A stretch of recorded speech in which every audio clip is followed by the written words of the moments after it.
Welcome to an expert guide to potty training with Down syndrome. We are so excited to be celebrating DSDN Day and excited to take you through this informative webinar. Hey everyone, my name is Allison Jandu. Thank you so much for being here and wanting to learn all about one of my passionate subjects, potty training. I am the owner and founder of Potty Training Consultant, where we have very proudly worked with almost 20,000 families now to help them through their potty training journeys with kids of all ages and abilities. I am also a mom of two myself. My littles are a bit older now. They're about to be 12 and just turned 10. So my potty training personal days are way behind me, but trust me, it's all still core ingrained and I am here through this with you guys. Educationally, I have my Bachelor of Science degree from the University of Baltimore back in 2006, and I've worked in a lab prior to starting this business for 15 years. So I have a very science and research-oriented background. Which leads me to my next point that I have over 5,000 hours of research in all topics relating to potty training, including early childhood development, human behavior, and psychology, kind of all the factors that go into shaping a healthy potty training experience. And I'm also proud to say that I am a 6-time published author. It's crazy how the books just keep piling up. I've got 3 for parents and 3 for kids, including our newest, the Adaptive Toolkit for Potty Training Children with Disabilities, which I was so lucky to be able to partner with Taryn on. And now Taryn is going to introduce herself to you guys.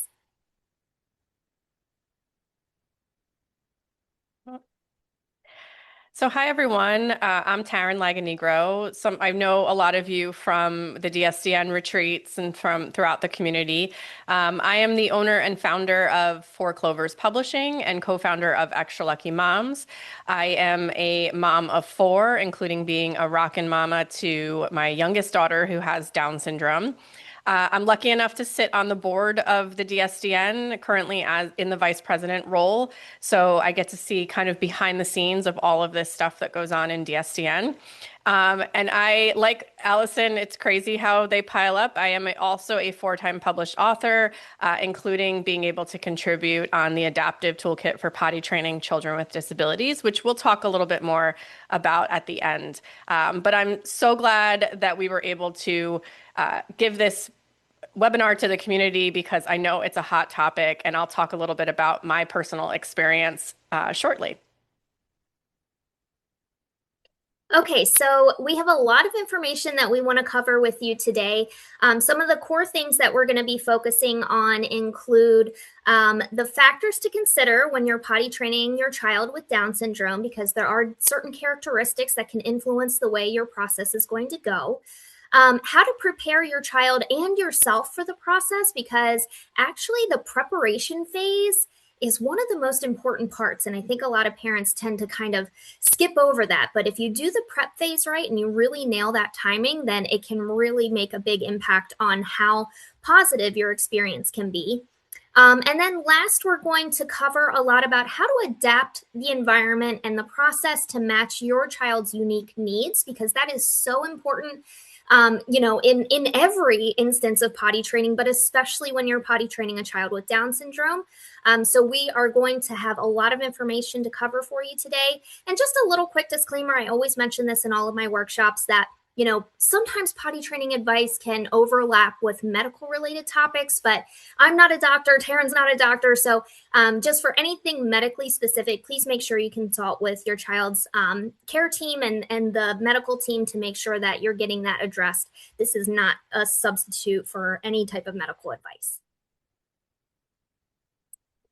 Okay, so something that if you follow me on Instagram at Potty Training Consultant, something that you'll hear me say all the time is that potty training is not a one-size-fits-all thing. So there is no process, there is no method, there is no strategy or technique that is going to work for every single child, neurotypical or neurodivergent. It doesn't matter. It's always going to be different. So before we start today, I want you to really kind of ingrain that into your heads. And Taryn's going to have some great mindset tips for us as well. But leave the comparisons at the door. Look at this as your own unique journey. There are no two that look the same, and it doesn't matter how you do it, when you start, how long it takes. It's going to be different for every single person. So just make sure that you know that there's no right or wrong way to go about this, but we are here to try to make it as easy as possible for you. All right, so I wanted to touch real quick on when to start, because I feel like that is a really hot question that we get asked all the time. Is like, what is the best age that we should start thinking about this? And when it comes to potty training a child with a disability such as Down syndrome, where, you know, there could be delays in certain areas such as like speech, language, communication, their motor skills, their cognition, it may mean that their potty training process might be delayed to start as well, or that the process might take a little bit longer for them than your average neurotypical child. And that is perfectly normal, and that is perfectly okay. So try to leave the standard of like what the AAP recommends, which is starting in a neurotypical child around 24 months or so. Keep in mind that that might not be the timeline that your child follows, and that that is okay. When it comes to potty training a child with a disability like Down syndrome, we want to focus more on their development over their age alone. So let's talk about some of the signs of readiness that you can look out for. Oh, okay. So first, we're going to talk about some special considerations for kids with Down syndrome. So I touched on this a little bit in the last slide, but let's elaborate on that a little bit. So some things that may make potty training more complex, more challenging for your child would be things like needing some extra sensory support. So a lot of kiddos with a neurodivergence tend to have sensory processing differences. So your child may be a sensory seeker or a sensory avoider. And they may also require some additional help with learning how to master their interoception, which is the internal sense that we have in our body of like how our body responds to certain stimuli. So if we feel hot or cold or hungry or thirsty or need to go to the bathroom, those are all things that may be a struggle for your child to learn and understand. So we have to take that into consideration as well. Sometimes sensory things can lead to struggles with selective eating, and that selective eating can then lead to challenges with constipation, and constipation obviously is going to impact your potty training process as well. So it's just important to understand that all of these things might contribute to shifts or ways that you need to adapt your process. Things like physical support as well. So sometimes there are physical impacts such as hypotonia, muscle weakness, ligament laxity, which might make it more challenging for your child to hold or release their bladder or bowels, or to even be able to sit comfortably for a long enough period of time on the toilet. So that might mean you need some adaptive equipment, which we're also going to talk about later in the presentation. And then also a lot of kids with disabilities tend to really do well and thrive with routines and schedules. So we want to make sure that we're able to establish predictability around potty time. So that way they are able to predict what is about to happen. They have more structure throughout their day, and it fits in more naturally with the schedule that they're used to. So you'll encounter less resistance and be able to set them up for success. Sorry. No problem. Okay, so we also want to talk about timing. Remember, I talked about that we don't necessarily need to focus on age per se, but more so their developmental readiness and knowing some of the not traditional potty training readiness signs that you would see, but some of the developmental signs that indicate that your child is capable of learning or starting to learn how to use the potty is really important to know. So the first thing is their gross motor skills, and I mainly like to see this kind of well established before starting potty training for safety reasons, because we want to make sure that they are sitting, standing, walking comfortably whenever possible to make sure that they are able to access and sit on the potty safely without having to worry about them falling, tipping over, tripping on their way to the potty, those types of things. So obviously, you'll probably still need pretty close supervision for your child when they're learning to use the potty, but having these gross motor skills in place can really help the process. Communication skills also, right? So kids with Down syndrome will have varying communicative abilities. Some kids are, fully verbal. They can have a full-on conversation with you, and that's totally, like there's no difference there at all. And then there are all the way on the other end of the spectrum, kids who are, nonverbal. Like they still are processing information, but they're, not able to communicate to you in a verbal fashion.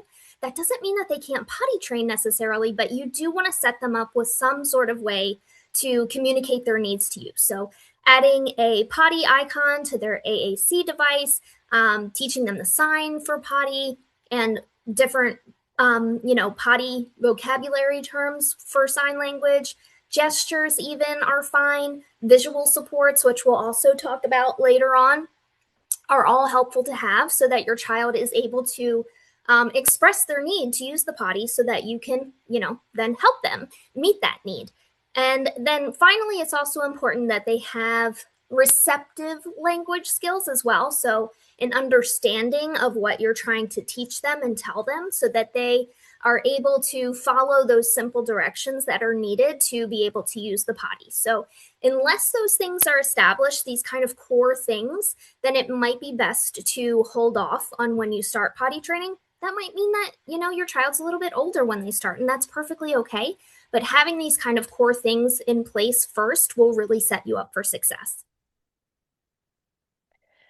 So, one of the things that we covered in our book was a lot of parent experiences because we really want everyone to understand, first of all, the variety of situations that occur when we're potty training our children with disabilities, but also just so that you might be able to see yourself in one of these stories and say, oh, yes, okay, I'm not the only one.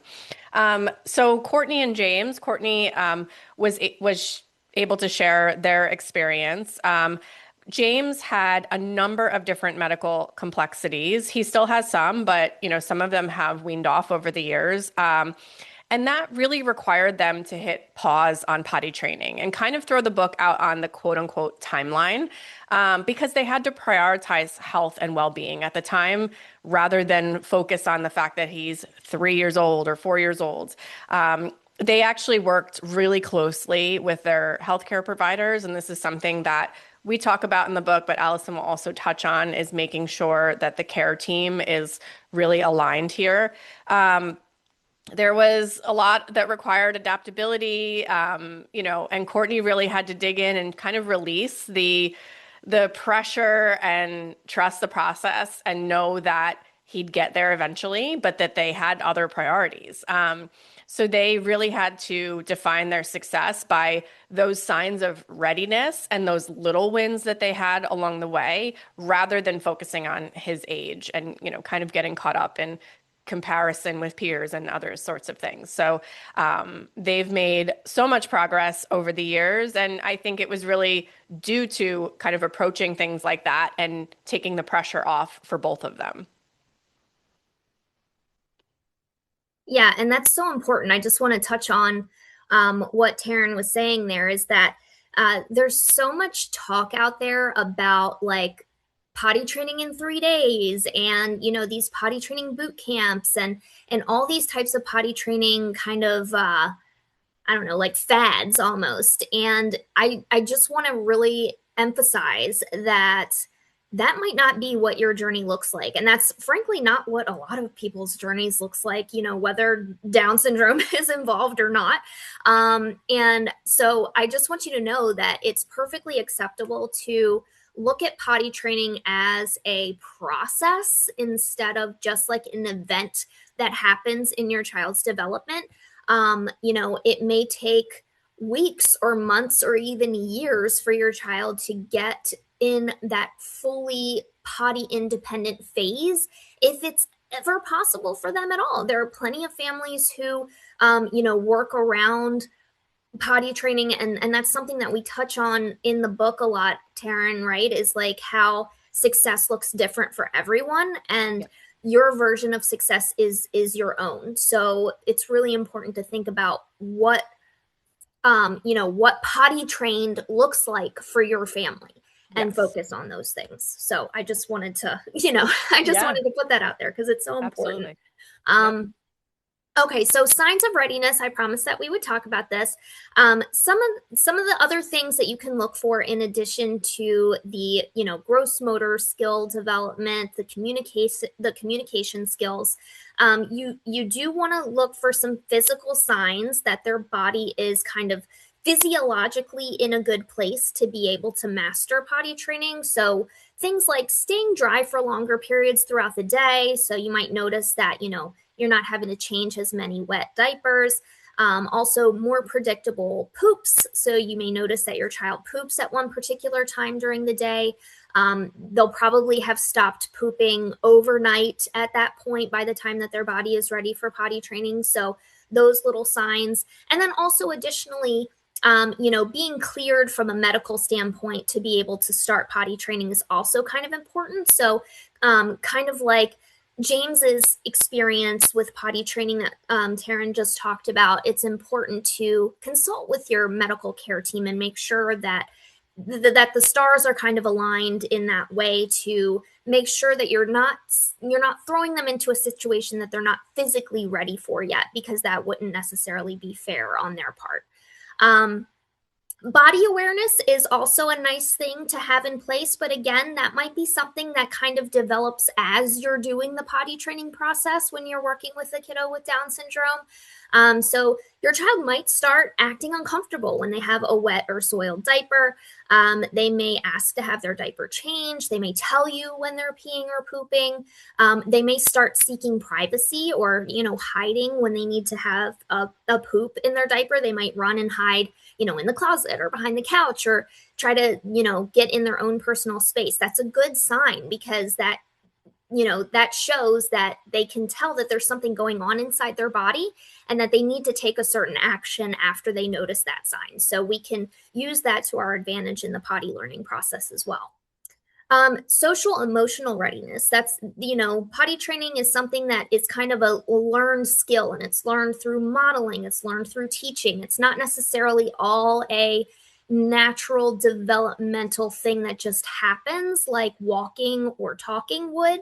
It's something that needs to be learned. So, you may notice that they start following you into the bathroom when you want to go, showing a general interest in what's happening in there, showing some curiosity, maybe wanting to put things into the toilet or asking questions, where's mommy going, and those are, again, all things that you can use to your advantage as you start to introduce this concept to them and help them to kind of get on board with the process even well before they're actually ready to move away from diapers.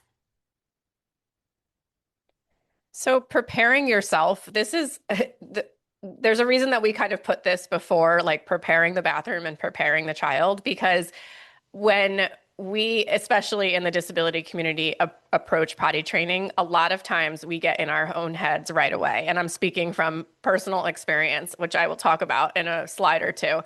But this, first of all, is preparing yourself for the right mindset and saying that this doesn't have to look different, but it might look different. So kind of level setting that for yourself from the beginning. Like Allison said, you don't have to necessarily postpone potty training if those checkpoints that she's just talked about are there. You don't have to, a lot of times, like doctors, some of you will probably be nodding your head, but some doctors will tell you, oh, don't even bother trying yet. Elena, who worked with us on this book as well, that was something a doctor told her, don't even bother yet, when her daughter was 2. So you decide what the right time is, not anybody else. Yes, you include the healthcare professionals when you have other factors that go into play, but you don't have to have somebody tell you to postpone it if those signs are there and if your gut is telling you it's the right time to start. This is going to be a process. It's not necessarily going to be, like Allison said, that, 3 day, we're going to take a long weekend and we're going to be potty trained. There's going to be good days and bad days. You have to lean into those little wins and say, okay, we made it 2 hours without an accident. Okay, we made it 2.5 hours now. But the progress is kind of measured by your child's understanding those little wins that you're slowly maybe expanding the time, getting those tiny little signs throughout the day that you're doing the right thing rather than, oh my gosh, we had 8 accidents today. Try not to compare your journey to anyone else's. How it goes is not a reflection of your parenting. And this is whether you're in the disability community or whether you're not. There's those of us in the Down syndrome community, our children have potty trained in all different age ranges. And not for lack of effort. We've all tried so hard. So don't try not to compare yourself. We always say in this community, like comparison is the thief of joy, especially with potty training. And it's it's such a private matter and such a sensitive matter, but we all go through the same things. We all have the good days and the bad days. So kind of just leaning in and saying, this is our unique journey, and that's it. Consistency in routine, language, and expectations is key, especially for our kids with Down syndrome. And that's something I'm going to talk about in my personal experience as well. But the reason that we're here is because you don't have to do this alone. Community and support make all the difference. Allison's here. Those of us in the DSDN community, there's a DSDN group for potty training where people are talking about all of the ups and downs. Lean into your community and talk about it, get some tips from other people, see what's working, see what's not, but even just get some solidarity sometimes. And that's sometimes all we need. So we, in the book and right now, have some mindset shifts that you can come back to on the hard days. So feel free to take a screenshot and keep it in your phone.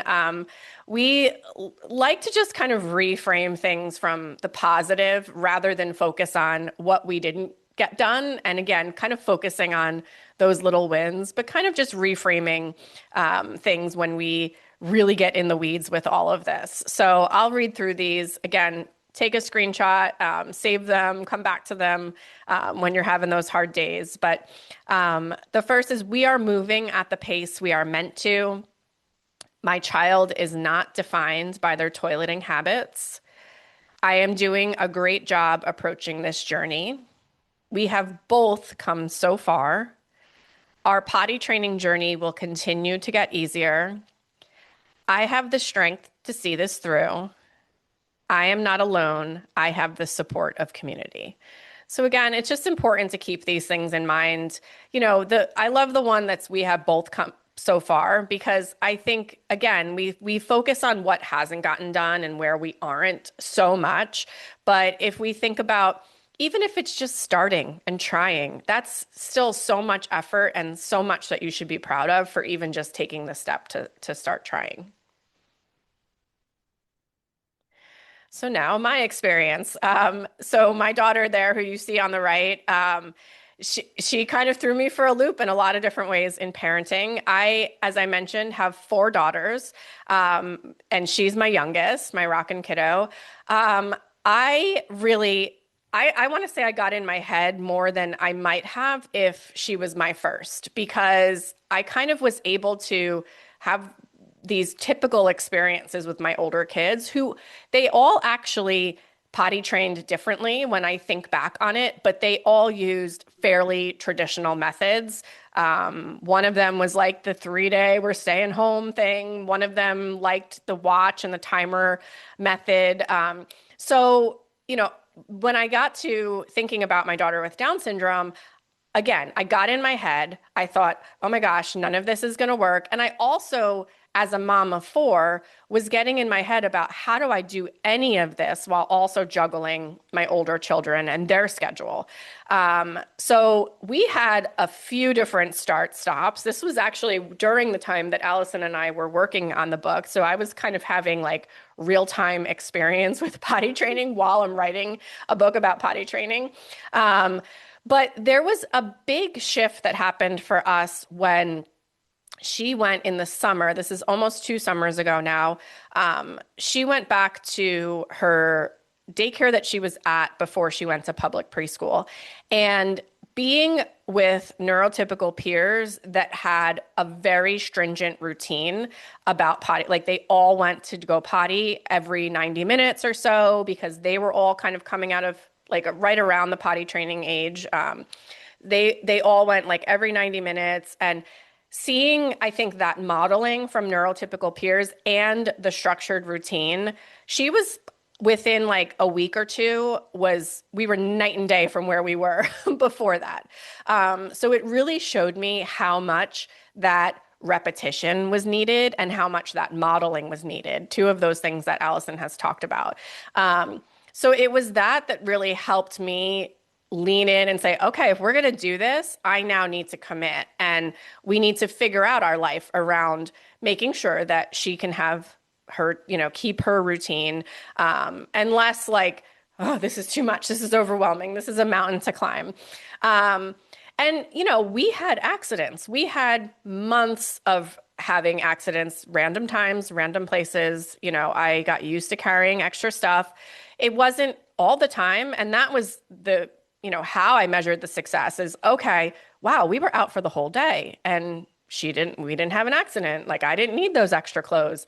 The overnight, I kind of threw out any expectation about overnight and was kind of like, I don't care when that happens. Like I was focused on the day and didn't even try at night until I would say it was about, maybe a full year into her having mostly success with potty training during the day before I ever tried anything around night. So, and then just embracing along the way, like how far we had come, how much further we had come from where I thought we would be. And yeah, like it wasn't fun if she had an accident, if we were out somewhere or if, randomly at home, like that's not fun for anybody. However, I would again try to reframe that and say, okay, but it was a week since that happened last time, or, so yeah, for her, it was really that repetition and that modeling and the structure that helped her. But we got there. And again, once I kind of got out of my own way about it, it was a lot easier. So I'll turn it back to you, Allison. I don't know if you have anything to add to anything I just No, thank you for sharing. I mean, it's so nice to hear like a real life experience and the fact that you came out on the other side, right? And like, now you look back and you're like, why was I dreading that so much? Probably because it's like it's so rewarding in the process too, to like think of tackling something for both you and your child, to think of tackling something that seems maybe kind of out of reach for what you've been told or what your expectations are, and to see your child finally starting to see things click into place and starting to see that progress, I think is like, it's such a rewarding thing. It's something that I love about potty training, because like, yet that it's going to be hard, but you also have to have that belief that you can do it and you can do hard things and you're designed for hard things. So just keep believing that, keep believing in yourself, keep having faith in your child. And, that hard work, it does pay off eventually. I know it sucks while you're living it, but it does, but it does pay off. And just another quick note too is, what Taryn was saying about like living through the accidents and trying to shift your mindset about focusing on the wins over the accidents is really so important. Like I can't stress that enough. And to try to look at accidents as, instead of like a barrier or a setback, like try to look at those as like learning opportunities, because we all make mistakes when we're learning something new. So it's important that your child live through those experiences, because that's actually how their brain is processing how to avoid making those mistakes again in the future. It's scientific. So every time we make a mistake, our brain is creating new pathways to prevent us from making that same mistake again. So think of it as this is part of the process. Accidents are going to happen, and that's okay. It's part of it. So try to embrace that and realize that my child is learning every time they have an accident. Try to think about that from a more positive shift instead of, oh, something else that I have to deal with. Right. Yeah. Okay, so now we're going to talk about something else that's really important, especially for kids who struggle with changes in routine, with sensory processing differences, maybe fears or anxieties around potty training or the bathroom. It's going to be real hard to potty train them if they're not even comfortable going into the bathroom environment. So I want to talk a lot about how to get your child comfortable with being in the bathroom. And we're going to start kind of with some more overview concepts and then narrow down to more specifics as we go through this section. So first, I want to address that fear is normal. It's not necessarily fear of the bathroom itself, but more so fear of the unknown, because it's something that they're not used to. It's something that they've never experienced before. Their whole life up until this point, they've had the comfort and security of their diapers. So the thought of shifting away from that and doing peeing and pooping without something covering their bottom in this brand new, scary environment that they haven't spent a ton of time in, is scary if you think about it, so just know that fear is normal, and it's kind of a typical part of the process for every child. So don't necessarily think that has to be a barrier or that it means that your child's not ready. It is something that you can work through. And the best way to do that is by going slowly, having gradual exposure. If you push your child too hard, too fast, it's probably going to backfire. That can, make the process more difficult than it needs to be. So you want to kind of steer the ship while following your child's lead. So you don't want to push them too far outside of their comfort zone, but at the same time, it is okay to push them a little bit, because avoidance of something that they're afraid of is never the answer. Because when you avoid something, it just kind of reinforces that thing should be avoided. And instead, what we want to do is show them that this is safe, but we want to do it in a way that it feels okay for their brain to process. So start by, like, if your child is totally afraid to get close to the toilet or sit on the toilet, or they, melt down at the thought of going near the potty at all, you can start by just being in the same room while you're using the toilet, for example. You can start with them standing next to the toilet, then move to sitting on your lap while you're sitting on the toilet with the lid closed.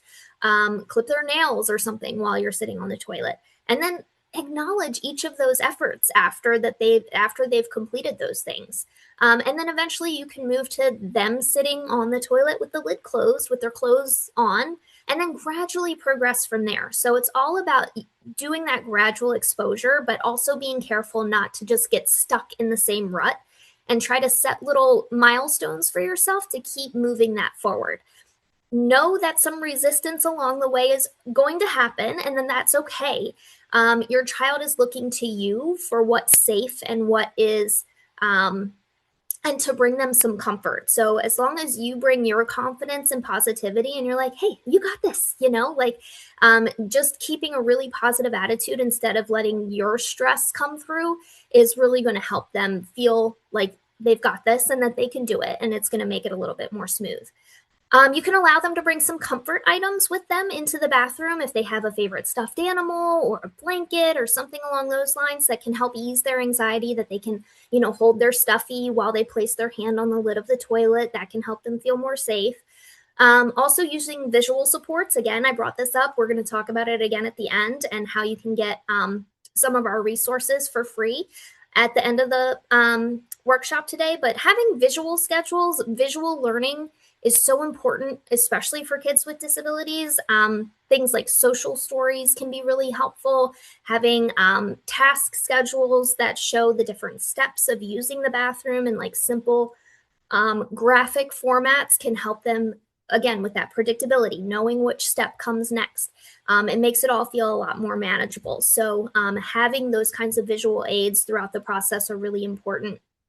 And then again, staying calm and consistent. Bring your calm to the process, and that's going to reflect onto your child and help them see that they can do this, that this is safe, and this is something that that you guys can tackle together. So you want it to feel like, you want potty training to feel like something that you're doing with your child instead of something that you're doing to your child. All right, so making the bathroom enjoyable, and this is one of my favorite parts of potty training, is like finding ways to make it fun and positive for them. Because if it feels fun, because kids learn through play, then the learning is going to be faster. They're going to have a more positive experience, and then you're going to have a more positive experience. So we always want to think about what your child enjoys or what they tend to avoid, and bring that into the bathroom. So if your child tends to like really bright colors, find ways that you can bring some bright colors into the bathroom, their favorite characters, get some wall decals with Paw Patrol or Peppa Pig or whatever it is that they're into, and make the bathroom a very kid-friendly space so that they feel safe in there and that they want to be in there and explore the area. Having some entertainment that they can do while they're sitting on the potty can be helpful. Sometimes you might find yourself sitting there for quite a while, especially with constipation challenges or hypotonia. It may take them longer to fully pass a bowel movement, or it might take them a little bit longer to relax and be able to release their bladder if they have muscle tightness or anything along those lines. So having some activities that they can do while they're sitting on the potty will help your child to feel relaxed in the space and keep them focused on what they're supposed to be doing without getting too distracted. So try to avoid like cell phones or screens and do more things like books, singing quiet songs together. You can have them play with some bath toys, put stickers on their toes, for example, blowing bubbles. Those are all some fun ways that they can stay engaged while they're sitting on the toilet.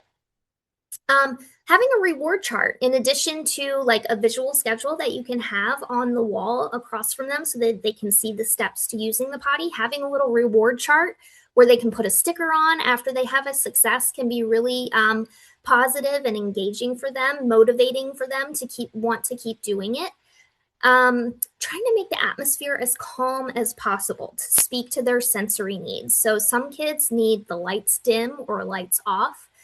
Some kids who have a really strong aversion to certain smells may find the different smells in the bathroom are really a turnoff. So try to bring in, an oil diffuser or something to make the smell in the bathroom different and more inviting to them. Just thinking about ways that your child tends to process things sensorily, and then bringing that into the bathroom space can make a huge difference. And I think I'm going to talk about that. I think I have a whole slide on that actually here in a second.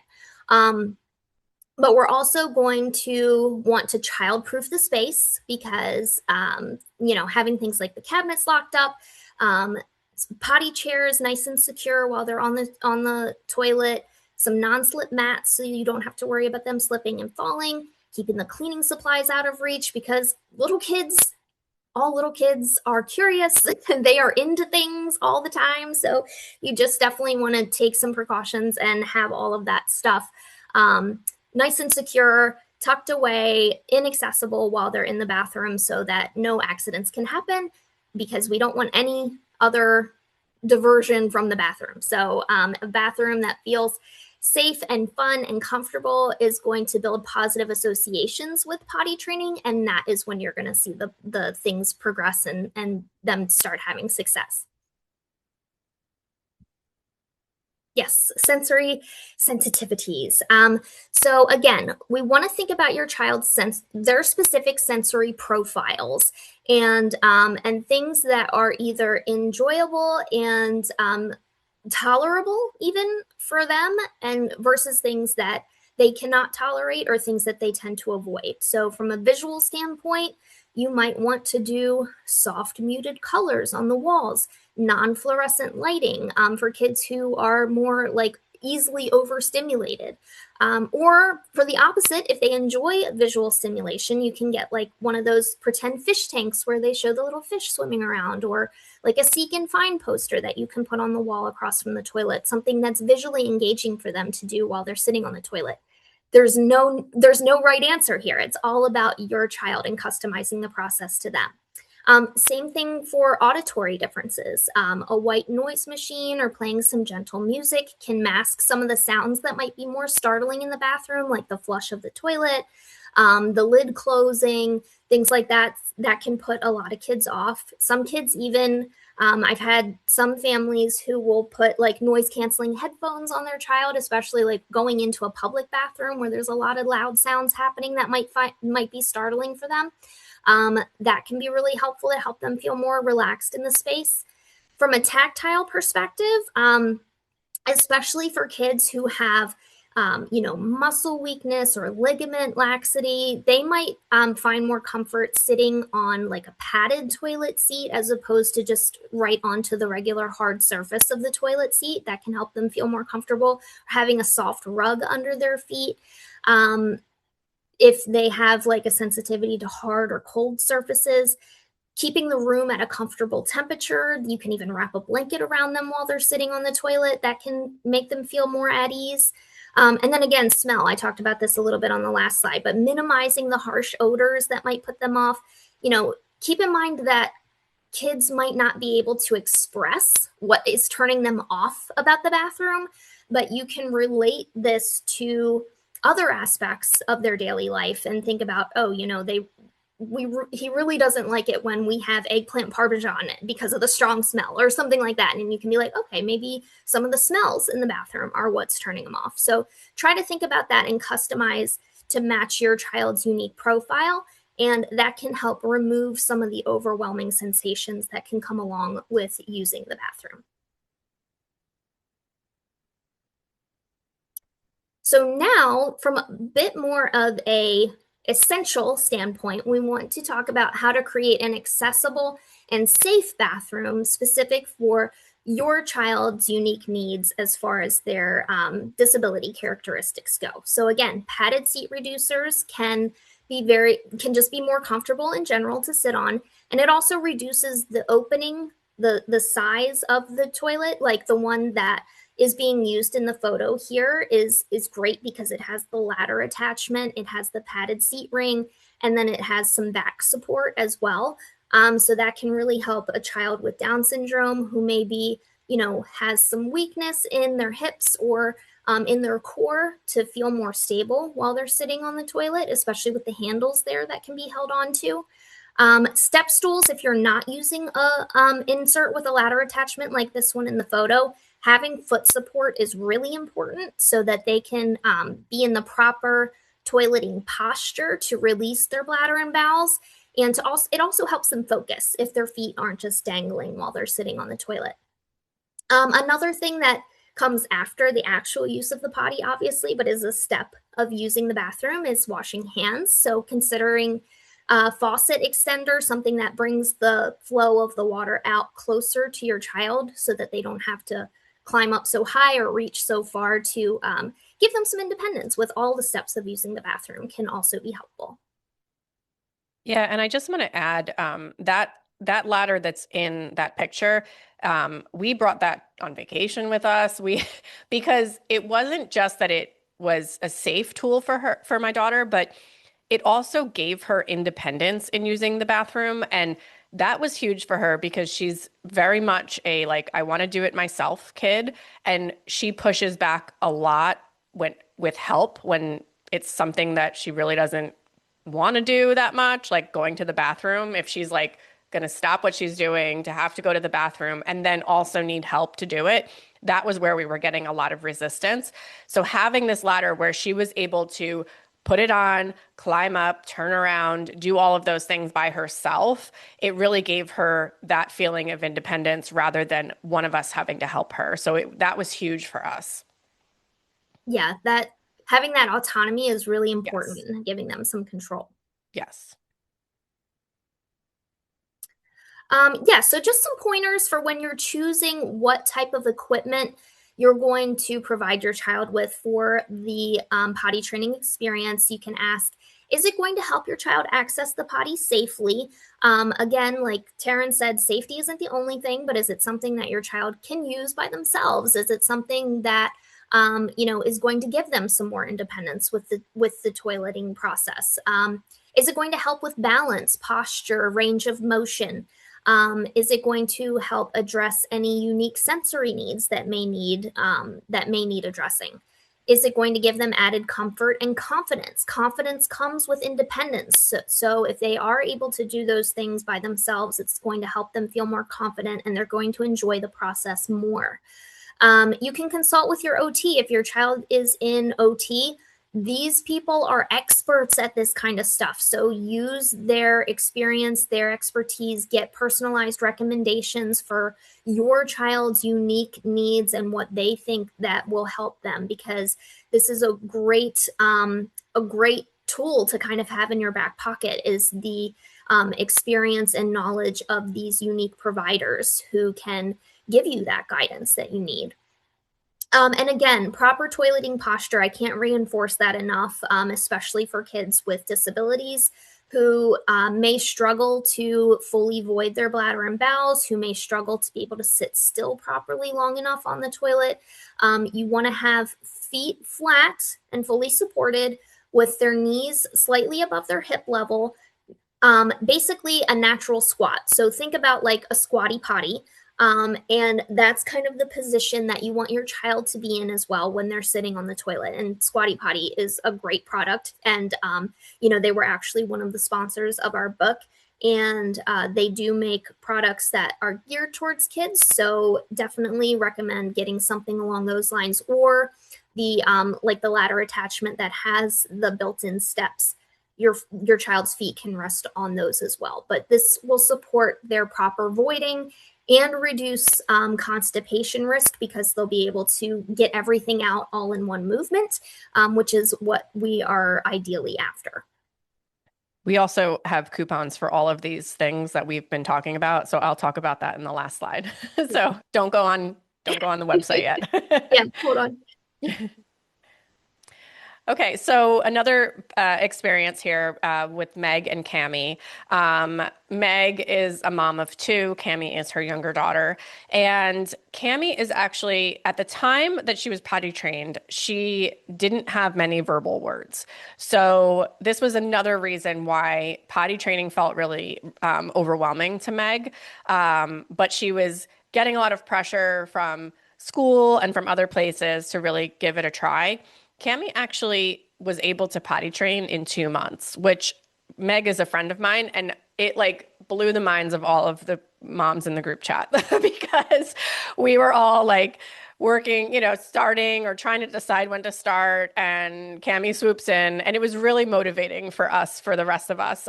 So again, another reason to not compare and just lean into your community. But Meg really sought out to make potty training fun and did a lot of the things that that Allison talked about making the bathroom fun. And Meg had songs and things they would sing while Cami was trying, and it was really like, it made it a fun experience for Cami and not something that felt stressful for both of them once they got going. Cami had an AAC device, so they did add communication tools to that. And then they also did a lot of sign language. Meg is also big on, having multiple ways for Cami to communicate, and they learned all of the potty things with those. They worked really hard with the care team to kind of track how things were going at school, at home, kept things organized, and were able to look at like trends and, where they kind of needed to make some changes. But again, like we've talked about a few times, it was really the repetition and the routine that helped to get them there. But a lot of, like it says here, patience and humor. They made it fun. They played games in the bathroom and all sorts of things, and eventually got there.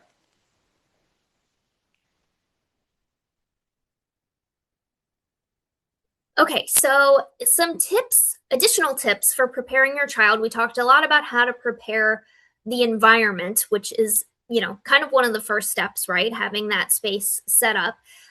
But preparing your child can make such a big difference when you're potty training because, again, they're thriving on routine, they're thriving on schedules, they're thriving on knowing what to expect from day to day.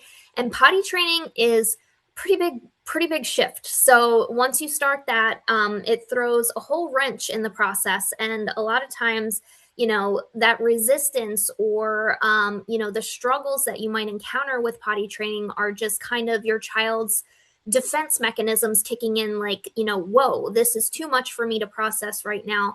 I don't know what's going on, but, I just can't deal. So preparation reduces a lot of that resistance. It reduces some of the anxiety because it gives your child the opportunity to kind of learn and get familiar with and get comfortable with the process of potty training before they are expected to do or change anything themselves right off the bat. It's so important.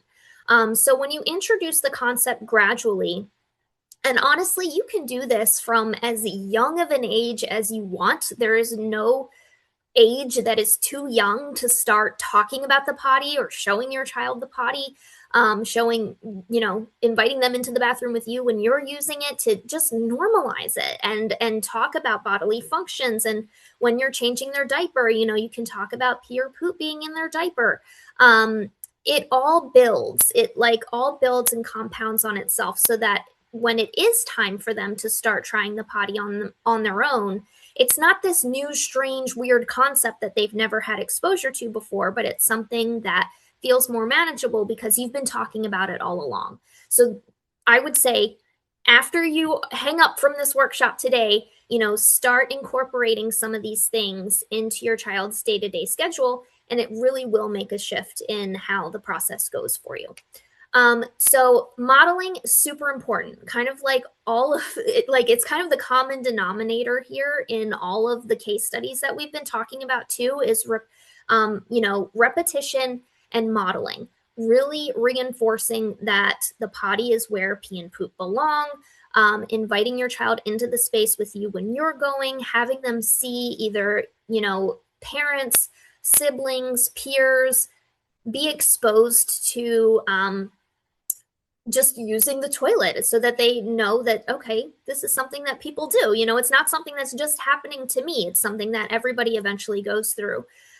Narrating each step as you're going through the process and doing this in a way that doesn't feel overwhelming to them. We're not asking them to do anything themselves right away necessarily.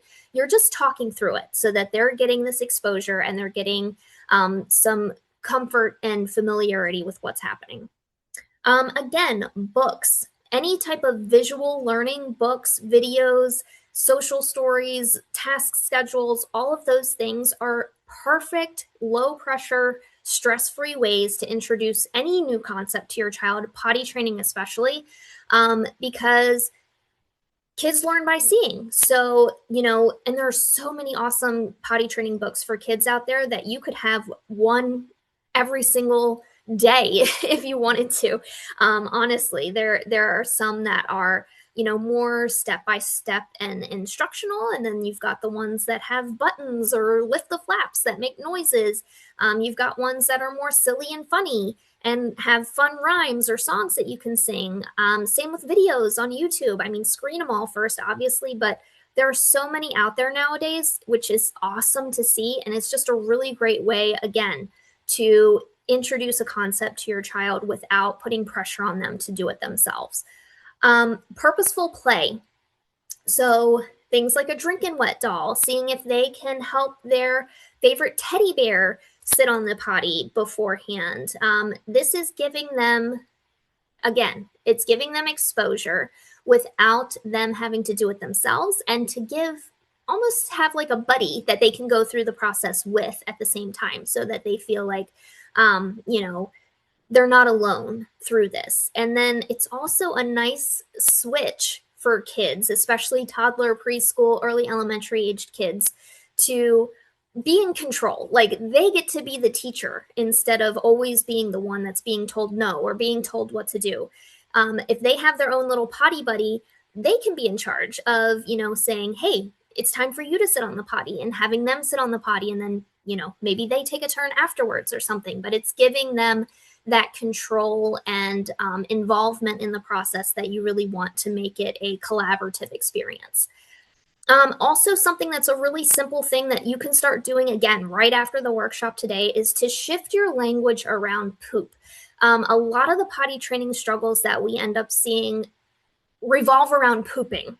Pooping is such a different beast, if you will, from just peeing on the potty. There's so much more physically, sensorily, that goes into the act of pooping, that it can be really, really overwhelming for some kids to tackle that part of the potty training process. And a lot of it can kind of stem back from how we have talked about poop to them leading up to that point. So how many of you have said, when your child has a dirty diaper, have you said, pee, you, let's get you out of that thing? Or, you know, made some sort of unintentionally negative comment about the way poop smells, or looks, or is gross, or we don't talk about that, or mommy needs privacy while I'm pooping. You know, all of that, those tidbits kind of get internalized, and then it can turn poop into this shameful, embarrassing thing. And that can lead to negative behaviors later, as far as withholding, or making themselves constipated because they don't want to let their poop out, or only insisting on pooping in a diaper because they have the privacy and they want to keep it contained and they want to keep it close to themselves. So shift your language starting right now from negative, remove messy, stinky, dirty, remove all of those terms from your vocabulary around poop, and start talking about, whoa, that was a big poop. I bet your belly feels a lot better now. Or, you know, things like that. Like, try to find ways to shift it. Like, hey, look at this big poop that you had. Do you want to help me empty it into the toilet? Poop likes to be in the toilet. You know, shift that into learning opportunities, into positivity, and it will get them to see that poop is normal. It's healthy. It's something everybody does. And that can really remove some of those barriers that you might encounter later, as far as the specific poop related challenges that you might run into that are very common. Yeah, and I just want to add to that, you know, I've noticed, and especially as my daughter gets older, you know, kids with Down syndrome or other disabilities, they have less autonomy over their daily life than maybe another child. I notice it with, you know, like with all of my other children. And it's just a reality that, you know, that happens, especially when they're younger. So I think where I notice that I see progress with my daughter with all types of different tasks is when I give her some choice in the matter. And yeah, like, you can't choose whether to go to the bathroom or not, but letting her pick which book, or letting her pick out what color underwear, or, you know, things like that are, it gives them these little wins that then leads to like less resistance going forward on, you know, what you need them to do. So I kind of like do that pick your battles type of thing. Like, yeah, you read whatever book you want, or whatever, however you want to dress yourself, totally fine. So that way the potty stuff is non-negotiable then. So, Yep. you know, anywhere you can give them choice. And Allison's going to talk about the visual schedule, but, you know, letting them kind of show you what's next and things like that, so that they have that autonomy that they crave so much. Yeah, super, super important. Choices are huge. And again, it doesn't have to be, do you want to use the potty or no? Like, let's take that, you know, out of the equation altogether. You're going to go, it's time to use the potty. Would you like to sing a song or blow some bubbles? Would you like to choose the fire truck book or the, you know, monster truck book? Like, again, giving those little age appropriate choices shifts it away from I'm being told to do something into I get to choose to do something. So it's a really powerful thing. Very, very minor adjustment, but it makes such a huge difference. Yeah, so visual supports, super important to have, especially for kiddos with Down syndrome or other cognitive disabilities, especially, but outlining things in a step-by-step way, because we don't think about how complicated it is to actually use the toilet. But for a child who's just learning, who's never done it before, there's a lot of steps that go into it. You've got to recognize the feeling of needing to go. You've got to tell your body to walk yourself to the toilet. You have to push down your pants and your underwear. You have to climb up and sit on the toilet. You have to let your pee and poop out into the toilet. Then you have to wipe. You have to pull your pants back up. You have to flush. You have to wash your hands. There's a lot of steps that go into it. So you almost have to think about it as you possibly can, as if you were like programming a robot to do this. Like, think about every little step that goes into it and help your child master each little step. And again, what this does with the task schedule that's pictured here on the slide, it helps them to see which step comes next. Seeing it and then connecting it to the action will help them to learn more quickly. And also it's going to build towards that independence of them being able to do it eventually on their own without any support. Taryn had a really great tip as far as like, okay, we pushed our pants and underwear down. What do we do now? And see if they can point to the right block on the visual schedule, or see if they can, follow through with the next right step in the process. And you can focus on each of these little steps as individual milestones that you want to master. So first you can focus on, them climbing up onto the toilet by themselves, or them unrolling the toilet paper by themselves. You don't have to go in order necessarily. Like, progress and learning is still happening no matter what order you're going in. So you can focus on the steps that don't feel as overwhelming to your child right away, and then incorporate others as you're going through the process. But yeah, so task schedules like this one here, definitely recommended to like have one, laminate it, keep it in the bathroom right by the toilet, can be super helpful. You can pass that along to other caregivers as well, so that they have it the same exact thing in their space for consistency purposes. Social stories is another great form of a visual aid that kids can use for potty training, which is basically just a book or a little pamphlet, pages stapled together even, of photos or graphics that represent the steps of using the bathroom. It can be photos of your own bathroom at home. It can be photos of your child sitting on the toilet within the book, so that they can see and again have that visual representation and predictability of what the process should look like. Flashcards is something else that can also be helpful to help them connect the proper terms and vocabulary with each phase or step of the process. You can have one for pee, you can have one for poop, you can have one for wet undies, you can have one for toilet versus a small potty chair, for example. If your child sees an SLP, they can have a lot of great tips as far as how to incorporate these types of things into the learning as well. So definitely consult with them. And speaking of other caregivers, this is just something else that we wanted to touch on real quick, because like we mentioned at the beginning, potty training, especially potty training a child with a disability, involves a team effort. So, generally you have a whole team of people who are active and involved in the care of your child, from pediatricians to occupational therapists to physical therapists to dietitians to behaviorists to SLPs. There are so many people who might have an active role in how your child is developing. So you can use each of those professionals' experience and expertise to help you with the potty training process as well. They're all going to have valuable expertise to bring to the table when it comes to potty training. So before you start the process, you can say, hey, I'm seeing these signs. I feel like we want to get started. Try to loop everybody in and tell them, again, like Taryn said, not should I be doing this, but I'm thinking of doing this. How can you support me? What should I take into consideration from a physical standpoint, from a sensory standpoint, and incorporate all of those things into your plan. Same thing for school purposes, right? Like if, is potty training going to be supported in your child's classroom? Are they going to need extra assistance there? Is that something that's going to be needed to incorporate it into their IEP eventually?